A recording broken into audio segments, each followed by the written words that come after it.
She left a quiet village in the French Alps with dreams far bigger than the mountains around her. By the time she reached Australia, she had already crossed countries and challenges, determined to shape a future on her own terms.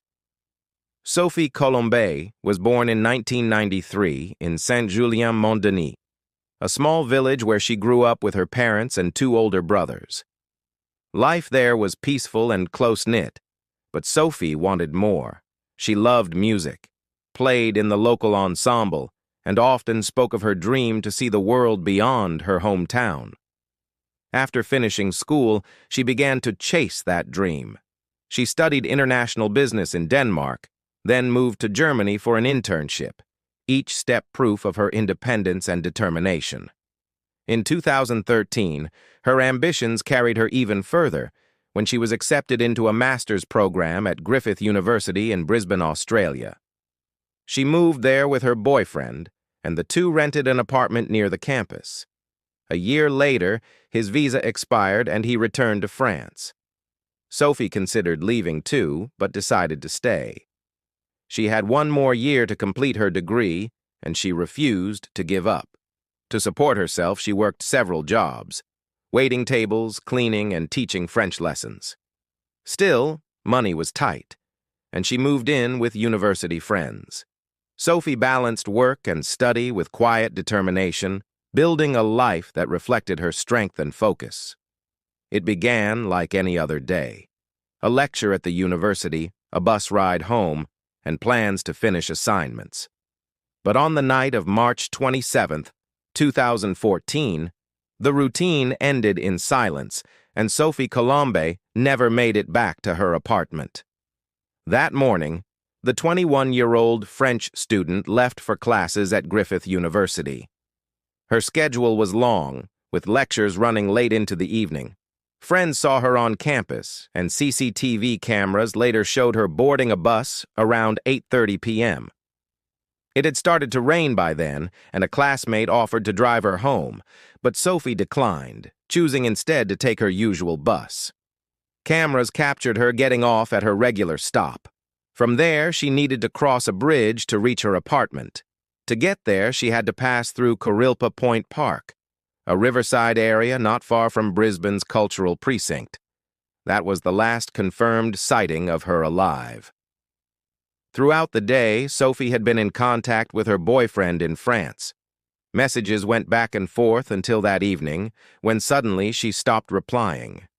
By the next morning, there was still no word from her. Worried, he searched online for news and stumbled across photos posted by Brisbane police. The images showed jewelry recovered from a crime scene. He recognized them instantly. They belonged to Sophie. He contacted police right away, and in that moment, the missing student's story turned into something far more devastating. The morning after Sophie stopped answering her messages, a homeless man made his way through Kurilpa Point Park. At first glance, he thought he saw someone sleeping on a bench, wrapped in old newspapers as if trying to keep warm. It was not unusual for that park, a place where many without homes sought shelter for the night. When he came closer, he noticed something was wrong. Beneath the newspapers, a young woman lay still. Her hair was matted with blood, and when he tried to wake her, there was no response. He checked for a pulse, but there was none. Realizing what he had found, he hurried to alert police. Officers arrived quickly and confirmed the woman was dead. She was wearing only jewelry, a few pieces later photographed and shown publicly, but her clothing, phone, handbag, and tablet were missing. Investigators believed she had been attacked just yards from the bench, then dragged over and covered with papers to make it seem as though she was only sleeping. The location made it tragically easy to overlook her. The park sat near the Brisbane River, bordered by the busy William Jolly Bridge and the cultural precinct. To countless passers-by, she appeared to be another person resting in the shadows. Later reports suggested Sophie may have survived for hours after the attack.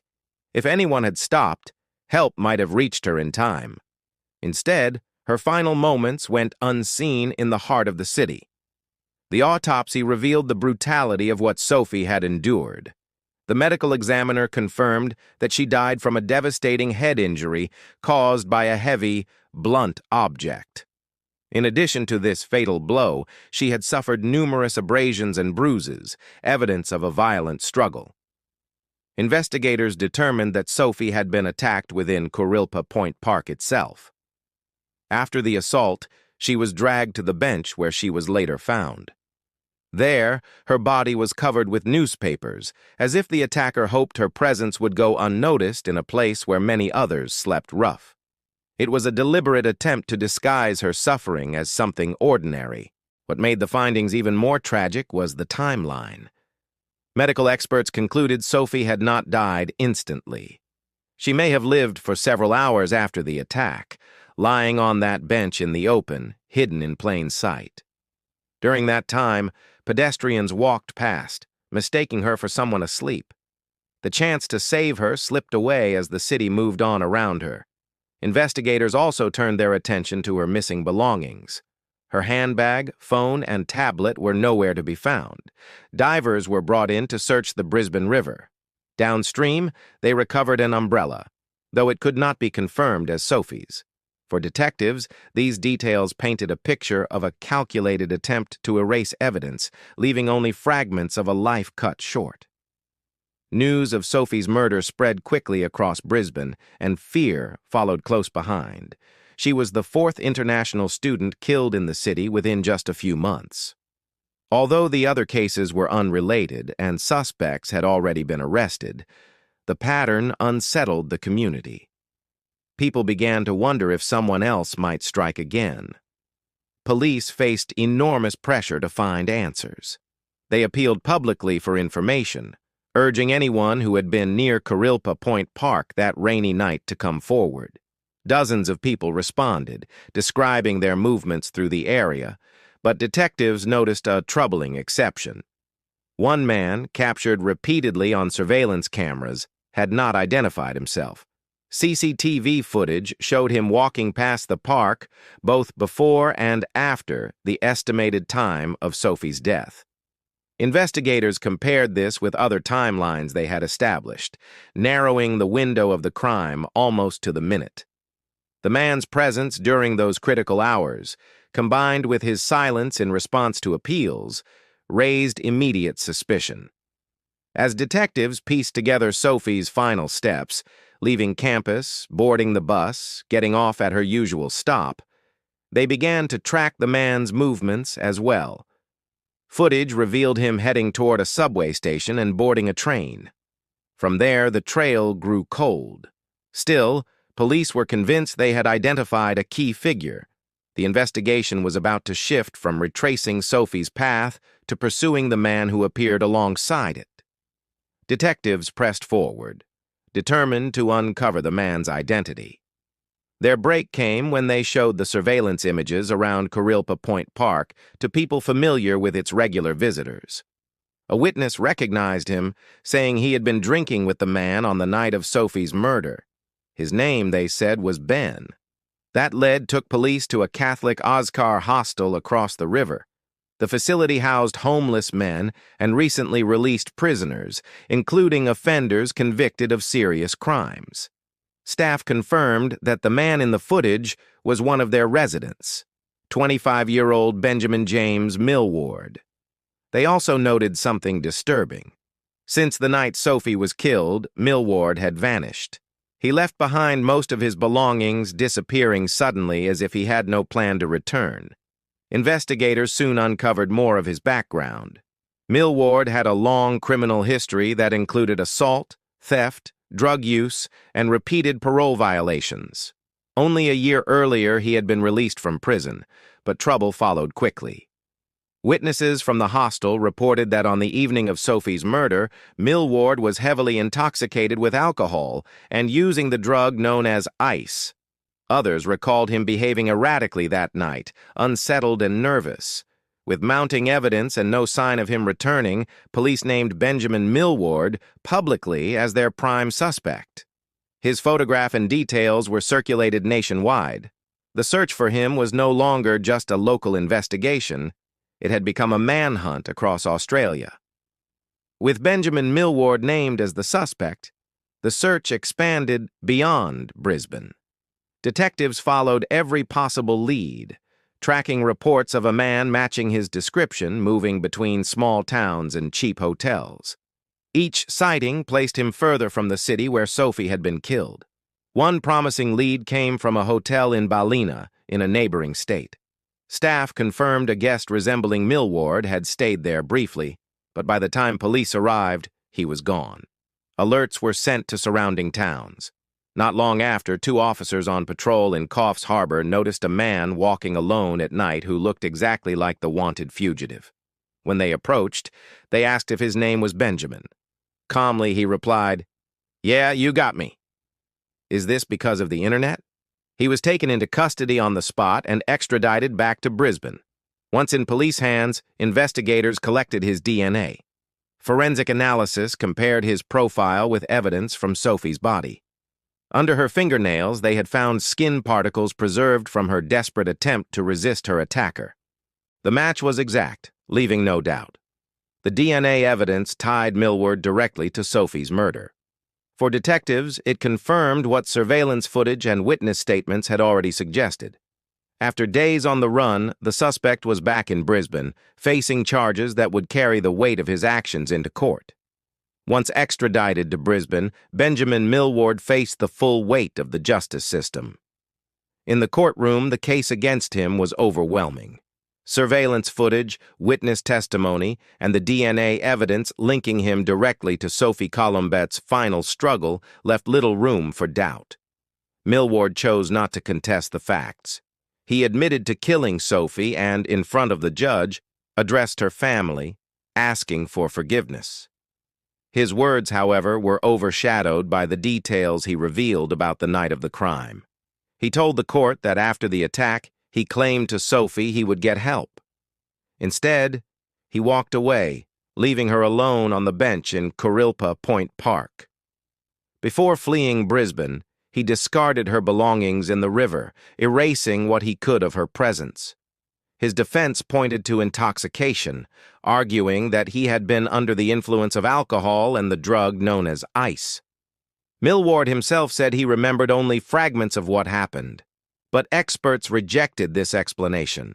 They testified that the substances he consumed would not typically drive someone to commit such a calculated assault, nor would they cause the memory loss he described. On the 25th of October 2016, the Supreme Court of Queensland delivered its judgment. Milward was sentenced to life in prison, with the possibility of parole only after serving 20 years. He also received an additional 15-year term for the assault, to be served concurrently. At just 25 years old, he faced decades behind bars for a crime that had shaken 2 nations. Sophie's murder did not end with the trial. It left a scar on Brisbane, sparking outrage that stretched far beyond the courtroom. One of the most painful revelations was that she may have survived for hours after the attack, yet dozens of pedestrians walked past her body without stopping.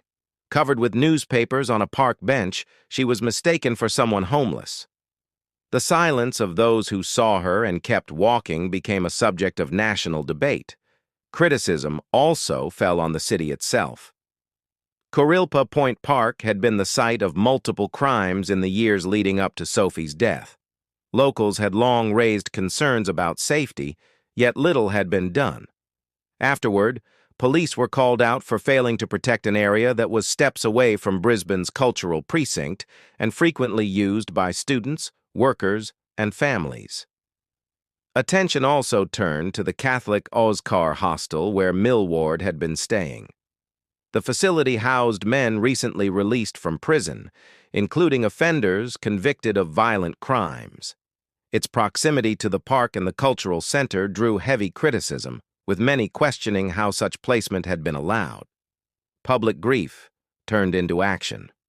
On 10th April 2014, more than 2,000 people gathered for a candlelight march from Brisbane City Hall to the park where Sophie was found.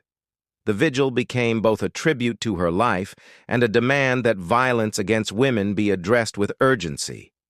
After the trial, Sophie's story returned to where it began, in her village in the French Alps. She was laid to rest in Saint-Julien-Mont-Denis, surrounded by family, friends, and neighbors who had watched her grow up. The funeral became one of the largest the village had ever seen.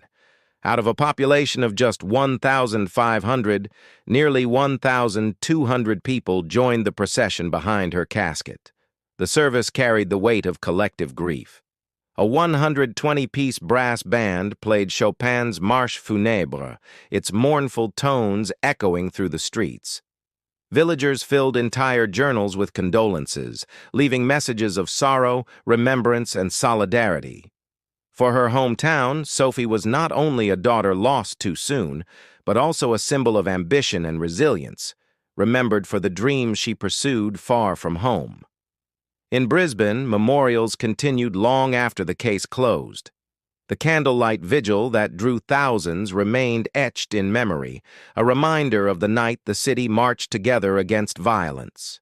Her story became part of a larger conversation about public safety, social responsibility, and the treatment of women in vulnerable spaces. Sophie's legacy endures in both countries. In France, her name is spoken with love. In Australia, it is remembered with sorrow and resolve. Her life, though cut short, left behind a call for change that could not be ignored.